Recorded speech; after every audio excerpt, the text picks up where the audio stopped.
प्यारे बच्चों, नमस्कार। स्वागत है आप सभी का यस के एक्सीलेंस ट्यूटोरियल में। आज के इस ट्यूटोरियल में हम लोग देखने वाले अध्याय 3 दो चरों वाले रैखिक समीकरण युग्म का क्वेश्चन नंबर 3। ये प्रश्नावली 3.1 से है, प्रश्नावली 3.1 से होगा। ठीक है, इसका कमेंट आया हुआ है। ठीक है, तो क्वेश्चन नंबर 3 को हम लोग सॉल्व करते हैं। क्वेश्चन नंबर 3 है अनुपातों A1/A2 B1/B2 और C1/C2 की तुलना करके ज्ञात कीजिए कि निम्न रैखिक समीकरणों के युग्म संगत हैं या असंगत। तो संगत का मतलब कोई ना कोई हल अगर प्राप्त होता है तो संगत होगा, और कोई हल नहीं प्राप्त होता है तो ये असंगत होता है। ठीक है, इसको हम लोग A1/A2 B1/B2 और C1/C2 से तुलना करके देखते हैं। तो हम लोग सबसे पहले समीकरण नंबर 1 को लेते हैं।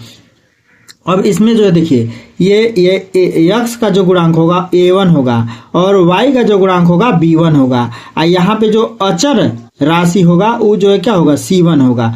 तो ये बराबर के इधर आता है तो इसको माइनस चिन्ह के साथ लेते हैं। ठीक है, अब यहाँ पे देखिए ये समीकरण नंबर 1 है, ये समीकरण नंबर 2 है। तो समीकरण नंबर 2 में x का जो गुणांक होगा A2 होगा और समीकरण नंबर y का जो गुणांक होगा ये B2 होगा और ये C2 होगा। ठीक है, तो इसमें हम लोग A1/A2 का मान रखें। ठीक है, तो सबसे आसान है कि इसको जो डायरेक्टली रखते हैं 3 क्या हो जाएगा 2, तो 3/2 ले लेते हैं। फिर 2 क्या हो जाएगा -3, तो 2/-3 ले लेते हैं।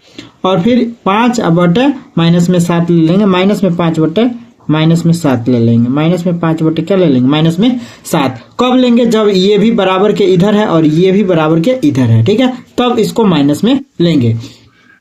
अब हम लोग इसको देखेंगे कि क्या ये दोनों चीज बराबर है। तो ये है 3/2 और ये है 2/3, तो ये पहले ही हम लोग को बराबर नहीं मिला। ठीक है, तो ये पहले ही बराबर नहीं मिल रहा है, हम लोग पहला का हल कर रहे हैं तो ये पहले ही बराबर नहीं मिला। इसका मतलब हम लोग को कंडीशन प्राप्त हो रहा है A1/A2 is not equal B1/B2 प्राप्त हो गया। ठीक है, तो ये वाला अगर कंडीशन होता है तो इसका एक हल होगा। इसका क्या होगा? एक हल होगा।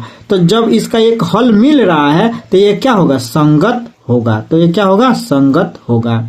इसी तरह से हम लोग दूसरा का देखते हैं। तो दूसरा में भी जो है क्या करेंगे? 2/4 करेंगे। ठीक है, ये पहला समीकरण है, ये दूसरा समीकरण है।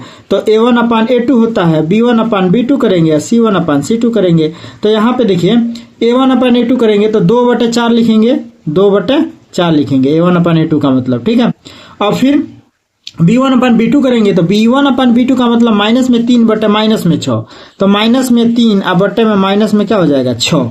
ठीक है, उसके बाद से 8/9 करेंगे तो -8 और बट्टे -9 करेंगे। ठीक है, अब इसको हम लोग देखते हैं कि क्या ये वाला पक्ष और ये वाला पक्ष बराबर है। पहले इसको और सरल कर लीजिए, तो 2 × 2 और 2 दूना 4 हो जाएगा, 3 × 3 और 3 दूना 6 हो जाएगा। ये कटेगा ही नहीं। ठीक है, तो यहाँ पे हम लोग देख रहे हैं कि 1/2 अब बराबर हो रहा है 1/2 के, ये बराबर है आपस में, और ये वाला चीज बराबर नहीं है क्योंकि ये 8 और -9, तो ये खत्म हो सकता है माइनस। तो ये 8/9 है, तो 8/9 जो है बराबर नहीं होगा किसके? 1/2 के। ठीक है, तो ये वाला कंडीशन प्राप्त हुआ है, यानी कि ये चीज तो बराबर है लेकिन ये बराबर नहीं है। इसका मतलब हम लोगों को कंडीशन प्राप्त हुआ A1/A2 बराबर B1/B2 बराबर नहीं है C1/C2 के। तो ऐसे कंडीशन में, ये कंडीशन आप लोगों को याद होना चाहिए, तो ऐसे कंडीशन में कोई हल नहीं होता है। ऐसे कंडीशन में क्या होता है कि कोई हल नहीं होता है। तो जब कोई हल नहीं आएगा, ये वाला जब कंडीशन आएगा तो इसमें जो है ये असंगत होगा। इसको क्या कहेंगे? असंगत। इसको क्या कहेंगे? असंगत। ठीक है, तो ऐसे कंडीशन को, सिर्फ इसी कंडीशन को हम लोग क्या कहेंगे? असंगत। ठीक है, अब हम लोग जो है इसका जो है कौन सा तीसरा देखते हैं। तीसरा में देखिए ये 3/2 है। ठीक, और यहाँ पे 9 है, यहाँ पे 5/3 है, यहाँ पे 10 है, तो इतना बटे इतना करेंगे तो यानी कि 3 क्या करेंगे 2, अब बटे में जो है क्या लिखेंगे 9/9। फिर यहाँ पे क्या करेंगे 5/3 है तो 5/3, और फिर जो है नीचे लिखेंगे -10। ठीक है, अब इसके बाद से जो है क्या करेंगे, तो यहाँ पे कौन सा तीसरा है ना, और -7 और बटे -14, तो -7 और बट्टे माइनस में क्या कर देंगे 14 कर देंगे। ठीक है, अब हम लोग देखते हैं कि कौन सा कंडीशन प्राप्त हुआ ये। अब इसको और सरल कर लीजिए। ठीक है, तो सरल करेंगे तो इसको हम लोग लिख सकते हैं या करके या करके क्या लिखेंगे कि 3 अब बटे 2 है तो ये 2 नीचे आ जाएगा, गुणे 9 हो जाएगा। ठीक है, और ये जो है 5 अब बटे में जो है 3 नीचे आ जाएगा और गुणे -10 हो जाएगा। ये जो है क्या है तो माइनस माइनस खत्म कर दीजिए, 7 दूना 14 तो 1/2 हो जाएगा, तो 1/2 हो जाएगा। ठीक है, अब इसके बाद से और थोड़ा सरल करते हैं तो 3 × 3 3 3 9 हो जाएगा, 5 दूना 10 हो जाएगा। ठीक है, इसको अब इसको लिखें तो 3 दूना 6 1/6 लिखेंगे, और इसको लिखें तो 3 दूना 6 1/- में ही 6 होगा, और ये जो है 1/2 है। तो यहाँ पे अगर हम लोग देखें तो यही जो है पहले ही बराबर नहीं है, तो जब पहले ही बराबर ना हो तो इसका मतलब कि हम लोगों को कंडीशन प्राप्त हुआ A1/A2 बराबर नहीं है B1/B2 के। ठीक है, तो हम लोग कह सकते हैं कि इसका क्या होगा, एक हल होगा। इसका क्या होता है, ऐसे कंडीशन के लिए एक हल होता है। एक कंडीशन पहले ही दिया जा चुका है, किताब में दिया होगा कि ऐसे सिचुएशन के लिए एक हल होगा, और ये क्या होगा, संगत होगा। ये क्या होगा, तो संगत होगा। ठीक है, अब फिर हम लोग जो है क्वेश्चन नंबर 4 को देख लेते हैं। तो क्वेश्चन नंबर 4 क्या है, क्वेश्चन नंबर 4 देखते हैं।